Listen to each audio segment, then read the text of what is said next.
We here, we rocking and rolling. We doing shit. Yeah. Welcome back to the Ghosty Girls podcast. Oh shit, you're recording. Oh, hey guys. We missed you. We love you. Don't forget to hit like and subscribe. Thumbs up on this and comment, please. Yes. How's everybody doing after listening to part 1 of the Barbie and Ken Killers? You guys doing all right? We're back, so I'm speaking for everyone that's listening. We're back. So we're ready for part 2, and I personally am excited to hear it. Yeah, I mean, as I said last time, it's going to be a rough ride. Buckle in.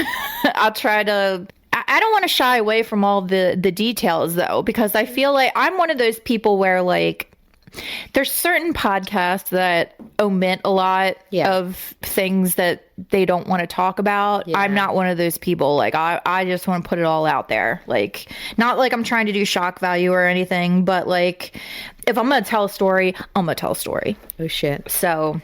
No, I think that's the best way to go, because then they have the full story. Exactly. Yeah. And a lot of the stuff that I added in, I added it in just because I want to drive home the fact that these two are so awful. You know what I mean? Yeah. A lot of people in like the true crime and podcasting world, if you ask them, like, everybody has their favorite serial killer in case, and everyone has like their most hated person. I feel like most people, if you ask them who their most hated serial killer is, it would be Dennis Rader, BTK. Just because he did dumb shit like he would kill somebody in their house and then go in their kitchen and eat cereal. Yeah, because he's a serial killer.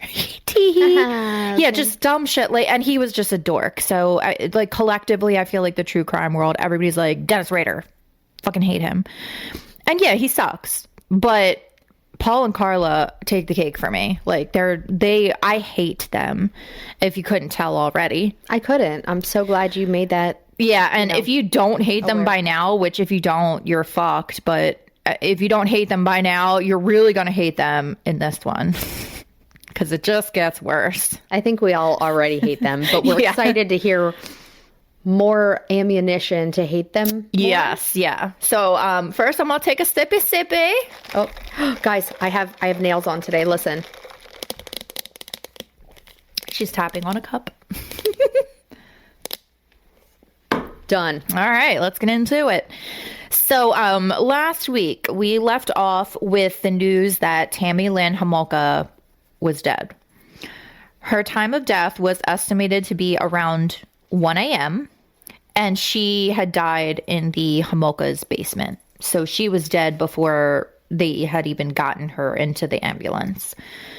Paul had an immediate reaction to the news and began violently and repeatedly hitting himself in the head and screaming. Normal. While Paul was hitting himself in the head and screaming, Karla did something interesting. She went into the laundry room and started fiddling around with laundry.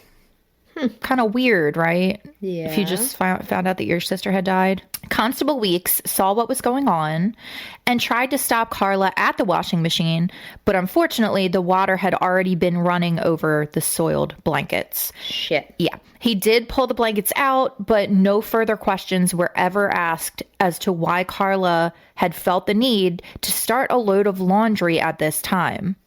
Sus for sure, but of course, no follow-up. Because the police in this case fucking suck. Shocker. Yeah. Paul and Karla were taken to the police station to have their statements taken, but they were left sitting together by themselves for an hour before they were questioned separately. Again, they should have immediately been separated in the basement and taken to the police station separately and put in separate rooms before they were questioned. But what do I know? I'm just some bitch. Some bitch. Yeah. So Paul and Karla, they had the same story. They were asleep. They woke up to the sounds of Tammy choking and gagging on her own vomit. They again said that the bright red abrasions to Tammy's face was from a rug burn from dragging her across the carpet. Of note, the video camera was out in plain sight in the basement and was actually moved by someone, but no one ever thought to check the camera. Had they checked the camera, they would have had all the answers to their questions handed to them on a silver platter, but no one fucking checked it. And lives would have been saved. They would have. Yep, you're right. Yeah, so instead of, I don't know, being upset that Tammy was dead, Paul and Karla were actually pretty pissy when they got home because they were irritated that they had to spend all night at the police station answering questions. And they commented about how they felt they were wronged because the officers had, quote, treated them like criminals. Which, I mean, rightfully so, you fucking dickheads. You are criminals. Like, I can't. The family asked Karla the next day to go help them pick out a casket for Tammy, to which Karla responded with, quote unquote, fuck off. So yeah, her parents wanted her to help with the funeral arrangements and she told them to fuck off. Damn. Yeah. And never mind. Never mind. I'm riveting with my words today. Yeah. Tammy Lynn Homolka was laid to rest on December 27th, 1990. And the people in attendance noted that Paul and Karla behaved very strangely. They both kept messing with her hair and clothes and touching her and just fawning all over her. It was bizarre.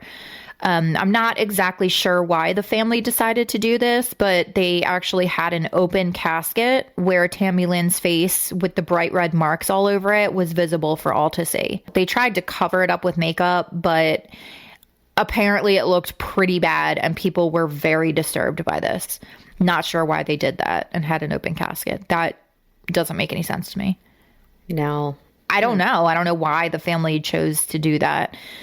And people were disturbed by it. And they had questions.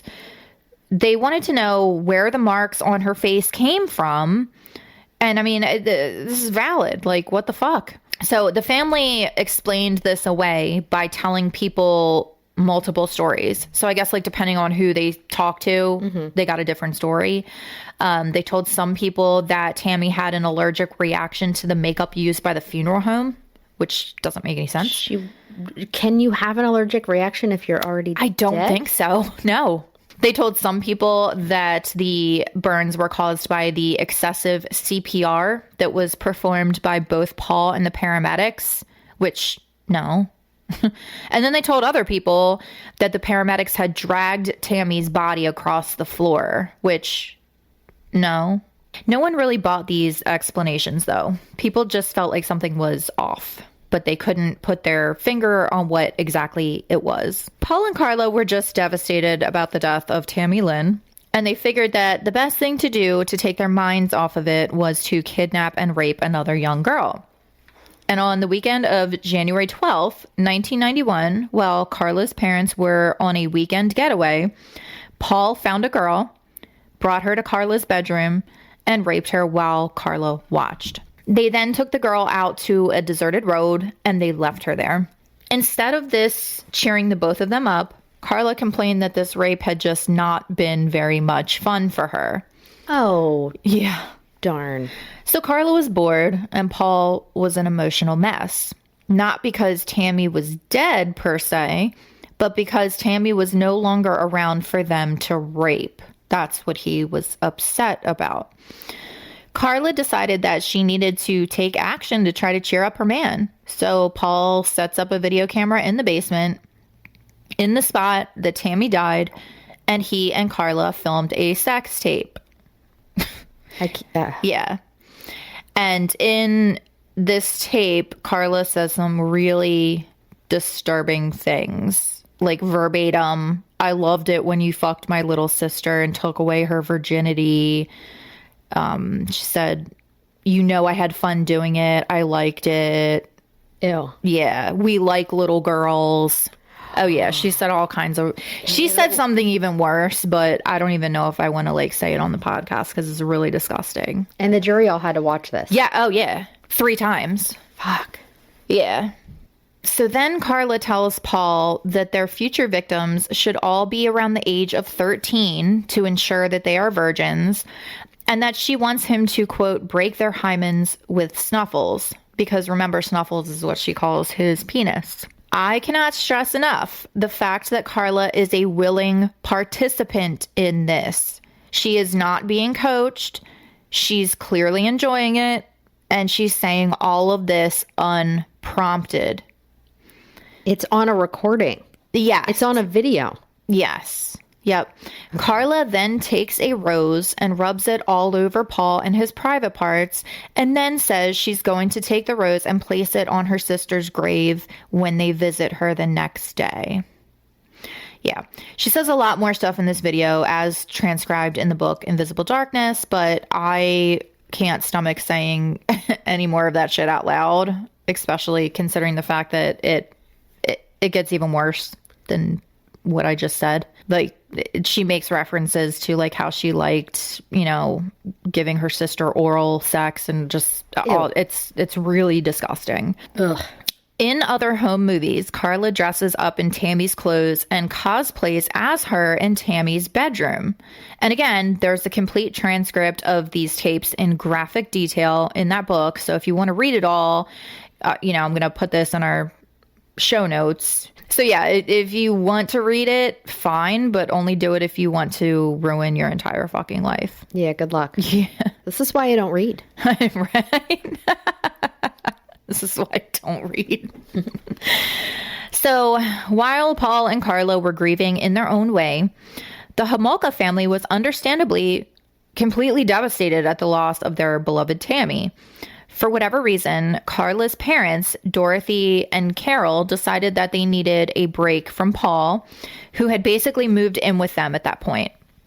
And they ended up telling Paul and Karla that Paul needed to find somewhere else to live for the time being because the family needed space. They were grieving. And Paul, I mean, he was a lot to deal with. No way. His energy is just like, there's a documentary on HBO Max. I think it's just called Max now. Okay. It's called the Barbie and Ken Killers. It's a 3-part series, but they have home videos like just like showing Paul and like just like dancing like a fucking lunatic, and just like he's like always, his energy is always like 100. Ooh. He has no fucking chill. I know a person like that, and now I'm scared. Yeah.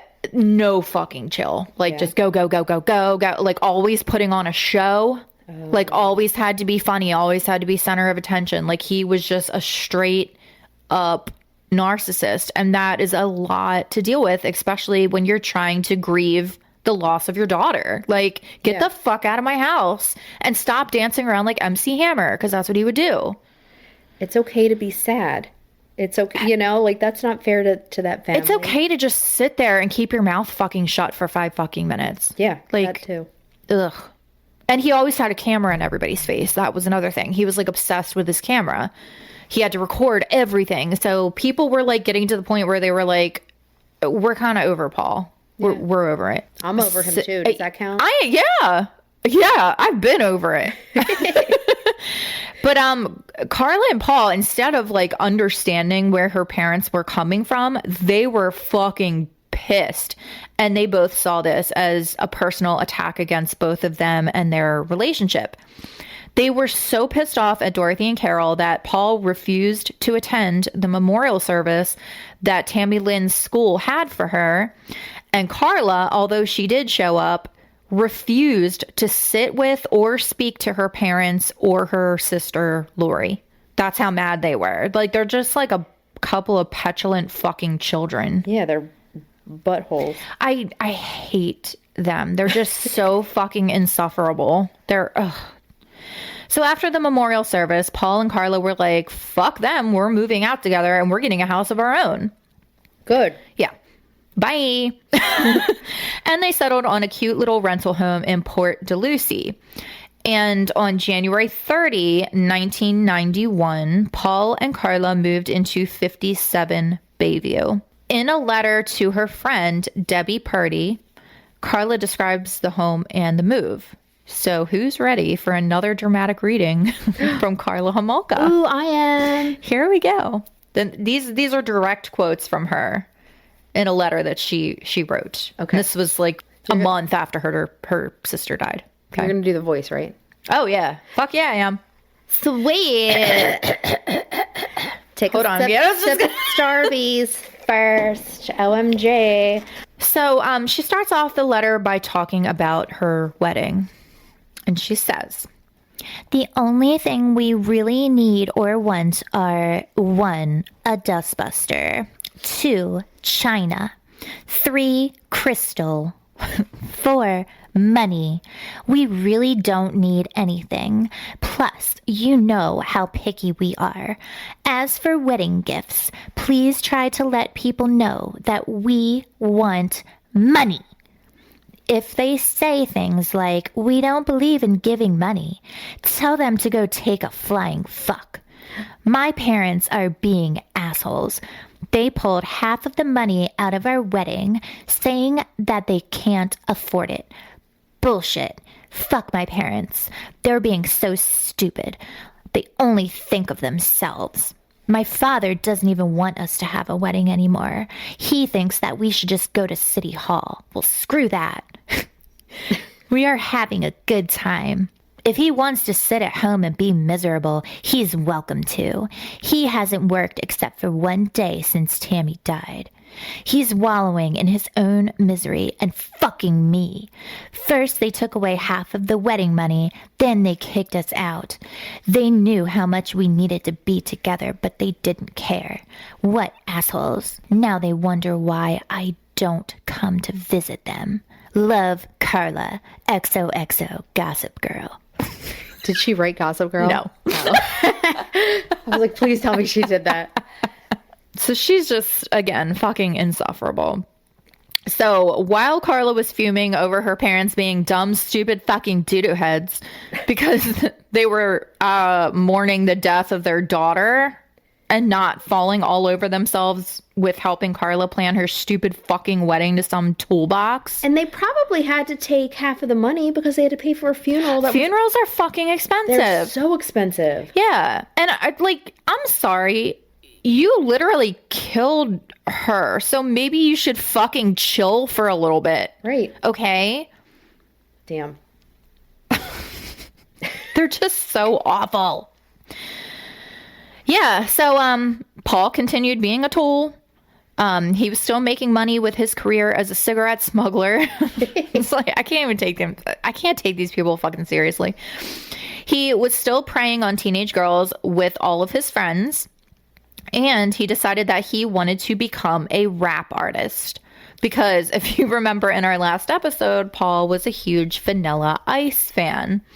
And Paul thought that he was just as, if not more talented than Rob Van Winkle. No one's more talented than Rob Van Winkle. No one. And since they had moved in together, Paul and Karla began having some real problems. He went on a trip and he ended up meeting a nurse named Allison, whom he fell in love with and he became obsessed with. And Karla was fuming.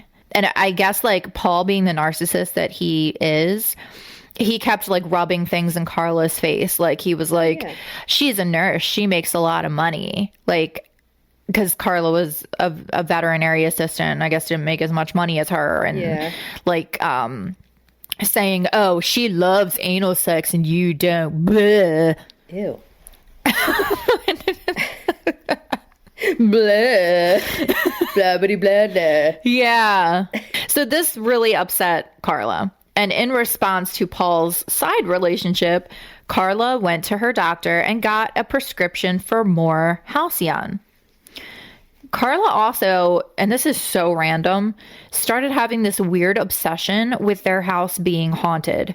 She told anyone and everyone that came over that she was convinced that there were ghosts in the home that her and Paul were renting. I don't know. I just thought that was a little weird fun fact. So this brings us up to April of 1991. And Paul decides to buy Karla a Rottweiler puppy that they named Buddy. Oh. In addition to getting a dog, the couple also adopted a pet iguana whom they named Spike.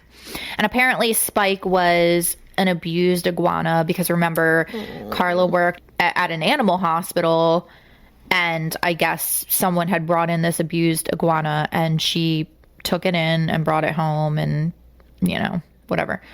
In the book, Deadly Innocence by Scott Burnside and Alan Cairns, another huge source for this series, Paul and Karla's friend Joanne described an incident at Paul and Karla's home when Joanne was bitten by Spike when she was trying to hold him. Paul found out about this and he went into a complete rage. And he apparently stood over the iguana's tank and started screaming at it like it was a fucking human being. This is weird. And he starts saying things like, "This is how you treat me after I took you in," and just like the poor iguana. Yeah. He then puts his hand into the tank and he starts antagonizing the iguana by pulling its tail and squeezing it. And the iguana, rightfully so, retaliates and bites Paul on the finger, which pisses him off even more. Paul then takes the iguana, places it on a cutting board, and chops its head off with a kitchen knife. Yeah. Then he starts screaming at the headless body. Now, surprisingly, Karla was actually really upset and was crying over this. Paul, however, showed zero sympathy and told Karla to, quote, skin it. So Karla, in front of all of their friends who were at their home drinking, starts essentially dissecting the iguana and pulling out its internal organs and even pulling out and playing with the testicles. It's these people, I swear to God. How I'm not crying right now. So then she, skinned the iguana and she gave the skinless body to Paul. And then Paul puts the dead iguana on the outside grill, barbecues it, and eats it in front of everyone. This is real life. Yes, multiple people said that they witnessed this. This really happened. Poor Spike. I wish that bite that he gave him got infected and then he would have died. Yeah. Poor little guy. So as if these people can't get any fucking worse, as I said earlier, in addition to his newfound culinary passion, Paul was also working on his rap career because, again, he was completely obsessed with Vanilla Ice. And he was convinced that he was going to be the next big Caucasian rapper, right? I'm sorry, your name's not Bubba Sparks. Paul, as we talked about, he loved having the camera on. He fucking recorded everything. And he would also record himself performing self-written lyrics. And I am not a rapper, okay? But I'm going to rap for you one of his lyrics because you need to hear how fucking dumb he is. This is what he thought was going to get him famous. So this is one of his raps, okay? Okay. I'm dancing, da-da-da, across with a hardcore street credibility. Did you ever get caught? No, never. Why? Because I'm a deadly innocent guy. Oh, man. That was not a bop. Everything about these two is so fucking awful. I hate them. It's super cringe. Everything. They are just I'm sorry. No, I'm not sorry. Paul Bernardo and Karla Homolka are, in my opinion, two of the worst individuals to ever breathe air. They're just insufferable. It's funny too, right before you start, going into the podcast and talking about them, we're having a good, happy conversation. And all of a sudden, you're fucking pissed. Yeah, you're because pissed, and it's I feel about that them energy pisses me off. They are horrible people. I know. I'm hearing about them, and I hate them too. Mm-hmm. Damn. Yeah. But becoming a budding professional rapper is difficult and stressful for Paul. So how does he relieve the stress? By going out and committing horrific rapes on teenage girls. Paul also, at that point, had rigged cameras in Paul and Karla's bathroom in their home in order to take videos of Karla's friends urinating, because Paul was also obsessed with watching and recording women using the bathroom, both urinating and defecating. He got off on that. Yeah. Gross. But this stuff, it just wasn't scratching his itch anymore. And Karla really felt like she was losing control and she was losing Paul. Because remember, he was seeing that nurse chick, that girl Allison. He was still seeing her on the side. She was like, I'm going to lose my man, you know, because he's such a fucking prize. Right? He's a rapper now. Yeah. So they've got some serious problems going on in their relationship. They're not even married and they're not looking great for them. And in addition to Paul cheating on her, he also abused her physically and emotionally. He would call her names. He would hit her. And this case is difficult for me because it's like you want to feel bad for her, but then you realize all of the things that she's done. And she was also a willing participant. So, I mean, I guess it's okay to separate the two and feel bad for like the victim portion of her, but then not feel bad for the victimizer portion of her. It's just a very confusing situation. I'm glad you said that because a little tiny bit of me did feel bad. I mean, clearly about the iguana part and the fact that she cried about it. But at the same time, like not bad enough to not hate her. Yeah. And it's okay to separate those two. Just like how, you know, when we talk about serial killers and they had really bad upbringings and childhoods, it's okay to feel bad for the child version, but not the adult. Like, it's okay to separate the two. So, I mean, yeah, I talk a lot of shit on Karla, but it's deserving. Fair. But she was abused by him as well. But then again, she had a choice.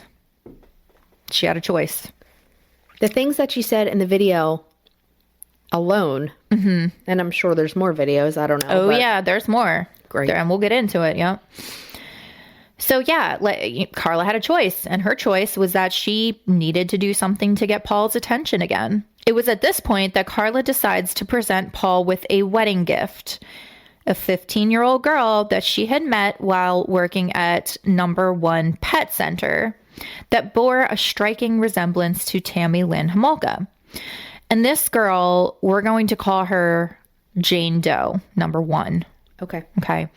So Karla calls up Jane Doe, Number 1, and invites her over to their house for a pajama party and to watch the movie Ghost with Demi Moore and Patrick Swayze. Jane Doe, being just 15 years old, she's just super excited that this older, cool girl wants to hang out with her. So she comes over, Karla makes her some alcoholic drinks, and then the girl blacks out. When she wakes up in the morning, she's super sick and vomiting. Paul and Karla drive her home, and she ends up in bed for 3 days straight with what she thinks is the flu. The video footage, however, tells a different story. While Paul was out, Karla, and this is of her own accord, she did this on her own. She planned this herself as a surprise to Paul. So again, this is the part where it's okay to not feel bad for her anymore because she did this shit on her own, okay? She drugged Jane Doe 1 with crushed up Halcyon until she passed out. She then called Paul and told him that she had a surprise for him. He rushes home to find a teenage girl who looks exactly like Tammy Homolka lying on the floor, ready for him to rape. And that's exactly what he does while Karla holds a halothane-soaked rag up to her face. So they do the same thing that they did to her sister. And again, I want to make it perfectly clear that Karla is seen in the footage actively participating in the rape of this 15-year-old girl. And she's not only participating in it, but she's also enjoying it. Well, and she's holding her down. Yes. Yep. Karla thought that meticulously organizing and perfectly executing this rape would make Paul happy, but it actually angered Paul because in his eyes, this was supposed to be how it worked with Tammy. So, he blamed Karla and Karla alone for Tammy dying because she was the one that was holding the rag to her face and everything. So he saw this played out and he was pissed off. He was like, this is how it should have been with Tammy. Like, what the fuck's wrong with you? So it actually pissed him off instead of pleasing him. So this plan backfired. Shit. To all of it, not to the plan backfiring. Yep. And Paul made sure to remind Karla anytime he could that it was her fault that her sister had died, not his, because he just wanted to rape her. He didn't want to kill her. Ugh.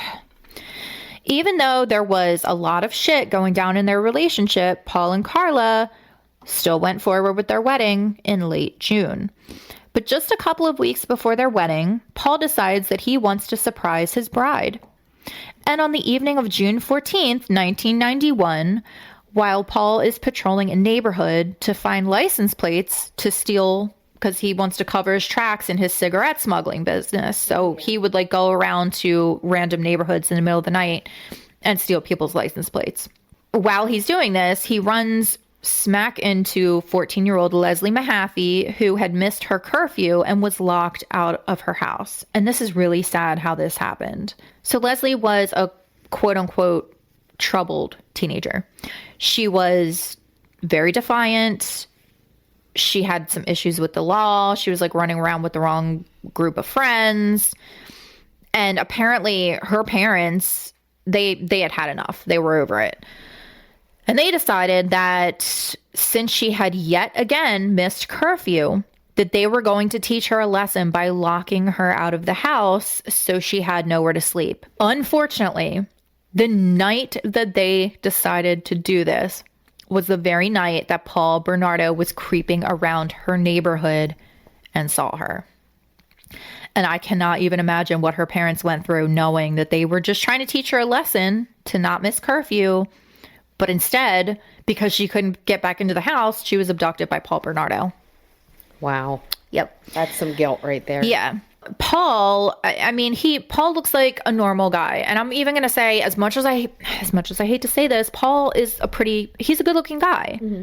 You know, he's got the blonde hair, the blue eyes, like he was a good looking guy. So Leslie sees that and she immediately feels comfortable. You know, it's kind of like with Ted Bundy, how his victims, like, they felt comfortable because he was a good looking normal guy. Yeah. They use that to their advantage. So she tells him, oh, I'm locked out of my house. You know, do you have a cigarette? And he's like, yeah, sure. You know, come on over to the car. So instead of giving her a cigarette, he kidnaps her at knife point and then takes her back to their house where Karla is sleeping. He then goes in to wake Karla up and tells her that he has a surprise for her. So she goes downstairs and there sits Leslie Mahaffy with a blindfold on.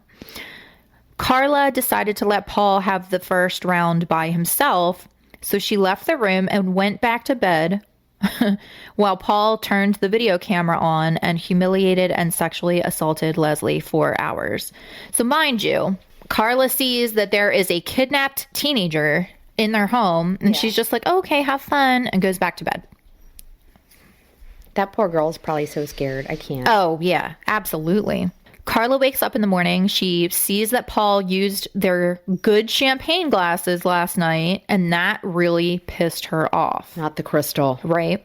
Never mind the fact that her, you know, soon-to-be husband was holding a teenager hostage in their fucking home and torturing her.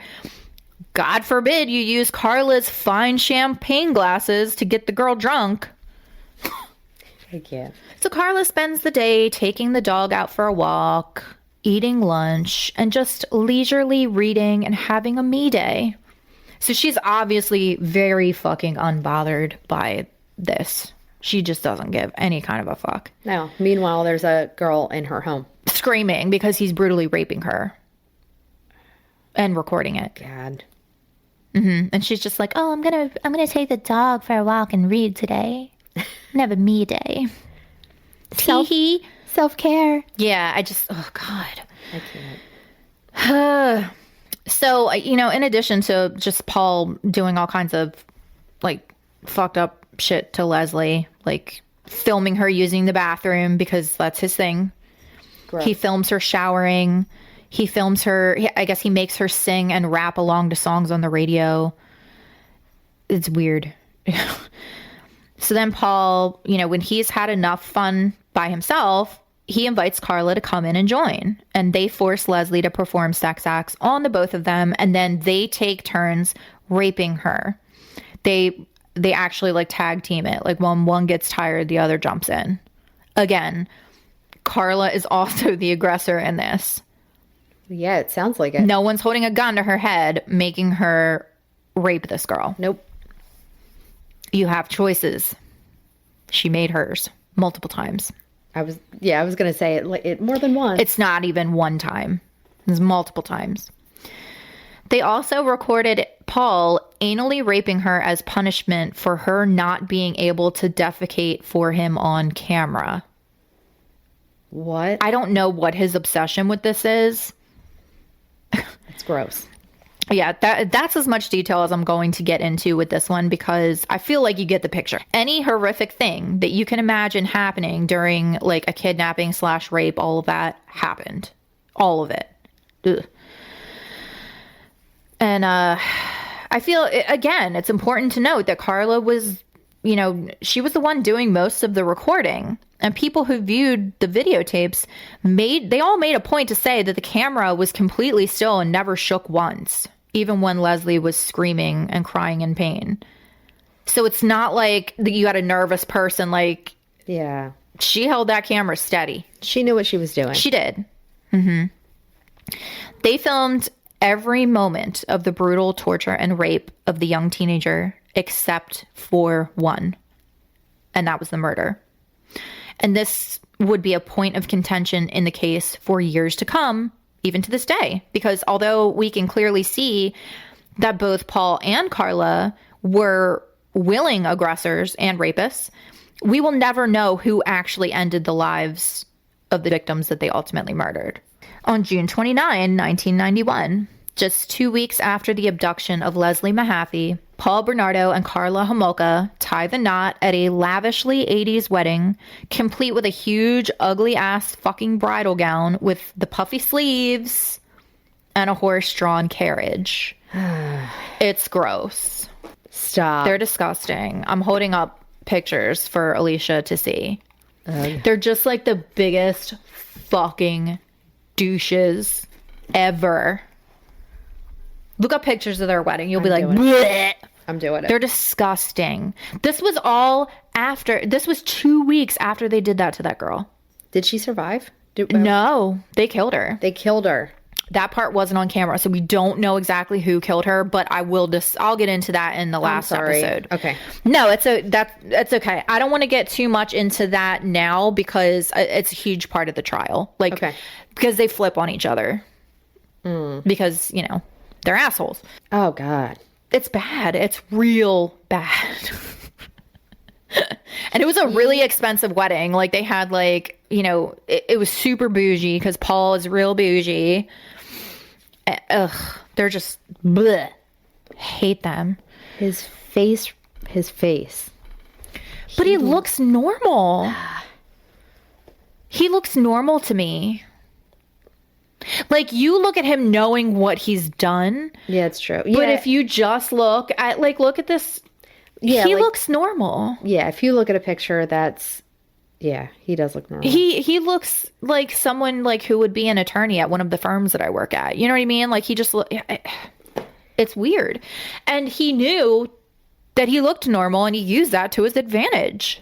Yeah. Which is in and of itself really fucked up. Now, as I said in episode 1 of the series, my biggest source for this was the book Invisible Darkness. It's an amazing source, comes with tons of detail. It's excruciating detail. But the one thing that really stood out to me was the absolute fucking disdain that the author held for Paul's mother, because he completely verbally eviscerates this woman like she owed him fucking money. And I'm going to read some direct quotes from the book because as I was reading, I was like, God damn. I mean, yeah. So he states that Marilyn was a woman who was the, quote, size of a cement truck, calls her exceedingly large, and said that she had a sweaty, meaty face and was wearing an outfit that looked like a large blue tarp. He also made several comments about how dirty she was. And I mean, I thought we were at a wedding, not a straight up roast of Marilyn Bernardo, but I digress. He fucked her up. Damn. A sweaty, meaty face. Yeah. I'm stealing that line. Ooh. Your face is sweaty and meaty. As the couple lovingly exchanged their vows at Niagara-on-the-Lake, a man who was out boating on Lake Gibson discovers the dismembered torso of a teenage girl encased in a cement block. Retrieved from the water were a total of 7 cement blocks containing various body parts. The body had to essentially be chiseled out of the cement and was then placed on a table like a, quote, grotesque puppet without strings. Ugh. Yeah. The body had been dismembered very meticulously with a power saw. Dental records confirmed that this was the body of Leslie Mahaffy. Now, again, we don't know for sure who exactly killed Leslie. Paul insists that Karla did it. And Karla, of course, has a very different story. And we'll get to all of that as well as the theories of what could have happened when we get to the episode that discusses the interrogations of Paul and Karla and also the trial when everything eventually comes out. Originally, I thought this was going to be a 3-parter. It's actually going to be a 4-parter. Surprise. Yeah, I'm sorry, but this case is just a fucking clusterfuck. There's a lot going on, and I want to make sure I do it justice and cover everything. I mean, you are going into every detail, and it's awesome. It really puts everything into perspective. I have been living and breathing this case for the past 2 weeks, and it's going to keep going because I'm not done yet. Back to the discovery of Leslie's body. While all of this is going on, Paul and Karla are on their honeymoon in Hawaii. Seems like it was pretty uneventful, but they did recover video footage of them, like, recording girls without their consent. So, gross. Yeah, there's that. As soon as Karla's parents picked them up from the airport, they told them about the missing girl that was found dismembered in Lake Gibson. You would think that this would, I don't know, maybe scare Paul and Karla and deter them from being assholes and kidnapping and raping and murdering young girls, but spoiler alert, it did not. And just days after returning from their honeymoon, Karla gets even more halcyon pills from both her regular doctor and a new one to stockpile for more victims. And it's at this point that the couple kicks it into high gear, searching for sex slaves. That's their words. Sex slaves. Okay. They started to follow girls around in their car. They stalked girls. They filmed random girls undressing in their windows. And again, I know I keep saying this, but it's important to note that Karla was not only joining in and assisting Paul, but she was enjoying it. Again, y'all, she had a choice. Okay? She had a choice. She had several choices. I cannot fucking stress that enough. No one was holding a gun to her head. She could have left at any time. She had a fairly decent relationship with her parents. She had a lot of friends. She could have left. She could have. She's a dick, so. She is. And I know some people are probably going to, like, take her side a little bit. If you are on her side and you think that, you know, she was just like, it was battered woman syndrome. When I get into the trial and her interrogations, I think you're going to think a little differently. And you see her actions in prison.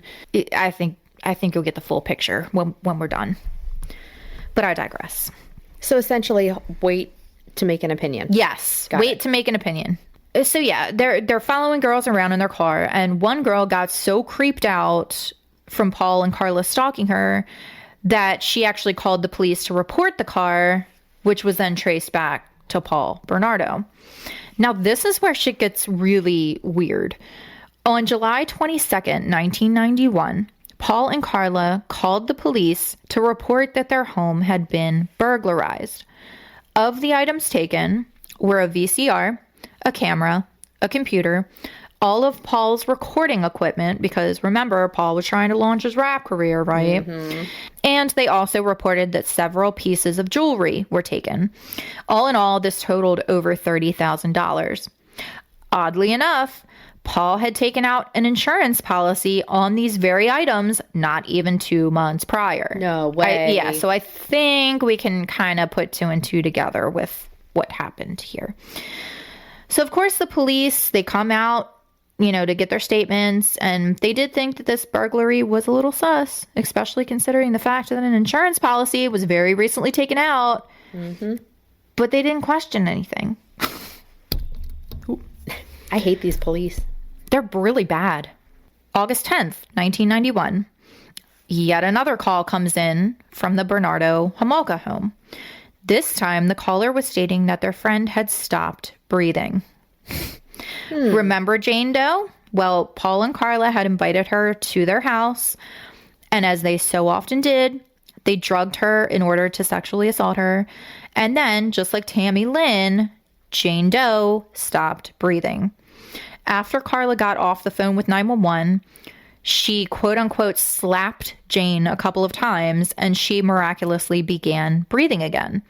Now, the reason I'm adding this into the episode is because Karla called 911 back, told the operator it was a false alarm, and then they canceled the request for an ambulance to come out. Can you do that? I didn't think so. I thought if you made a call like that, they were coming out. That's what I thought. Why would you just call and be like, oh my God, someone in my house isn't breathing, I need help. And then you call back a minute later. Oh, never mind. JK. Yeah. It doesn't make any sense. And it's irritating because had they come out anyway, the paramedics would have seen a very clearly drugged out of her mind teenager. And Paul and Karla would have most likely been found out. Right. They would have started asking questions. 2 teenage girls just stopped breathing in the presence of Paul and Karla within the span of a year. Come on. Common sense. Yeah. But of course, no one came out, and Paul and Karla were free to continue looking for more sex slaves, as they like to call them. This brings us to April 16th, 1992, when Karla decided that she wanted to handpick their next sex slave. So her and Paul decided to go to Holy Cross High School to pick out a virginal teenager. And it was there that they laid their eyes on 15-year-old Kristen French and agreed that she would be their next victim. As Kristen was leaving school, Paul pulled up in their car. Karla gets out, pretending to be lost, and asks Kristen for directions. Kristen, feeling comfortable because it was a woman talking to her, approached the car to help Karla with directions on a map that Karla had pulled out. Paul then comes up behind Kristen with a knife and pushes her into the car. During the struggle, one of Kristen's shoes fell off into the street, and lying next to it was a torn up piece of the map of Scarborough that Karla had used to lure Kristen in. Okay. And this is where we're going to leave off, and we will pick back up next week with the absolutely vile story of the torture and ultimate death of Kristen French. Can't we just keep going? I'm just kidding. We could, but we're all ready. Oh, yeah. But I want to know what happened. I know. It's wild, but I promise it'll be worth it. Yeah, I hate these two. Yeah, You're stick right. with us, guys. Yeah. Thanks for sticking with us. I apologize for all of the things that I'm telling you and that you'll never be able to unhear. If they didn't want to hear it, they wouldn't be here, though. Very true. Yeah. Yeah. Paul and Karla are, they're a couple of the worst. Or Carl. They really are. As you call them. I did. I merged their names together.